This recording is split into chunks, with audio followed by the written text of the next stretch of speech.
संप्रदायामध्ये दरवेळेला तुम्ही जर पाहत असाल तर अनेक जाती धर्माचे लोक असतात. कोणत्याही एका पर्टिक्युलर जातीचा माणूस त्या संप्रदायामध्ये नसतो आणि म्हणून त्याला जातीय बळ देणे वगैरे वगैरे हा जो काही अपप्रचार चालला आहे तर खऱ्या अर्थानं हिंदू धर्माला डॅमेज करण्याचा हा एक प्रकार आहे. कृपया त्यांच्यामध्ये असलेली एकता किंवा त्यांच्यामध्ये असलेली ताकद ही डिवाइड करण्याचा जे काही प्रयत्न पवार साहेब करतात असं करू नका. वारकरी संप्रदायामध्ये कुठेही धर्मांधता नाही.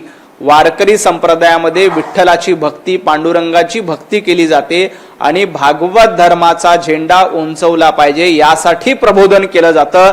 त्याला धर्मांधता म्हणत नाहीत. विठ्ठलाची भक्ती करणं, भागवत धर्माची पताका उंचवणं यांना धर्मांधता म्हणत नाहीत. तर लव्ह जिहाद, लँड जिहाद करणं याला धर्मांधता म्हणतात. पवार साहेबांनी एकदा त्याकडे लक्ष द्यावं.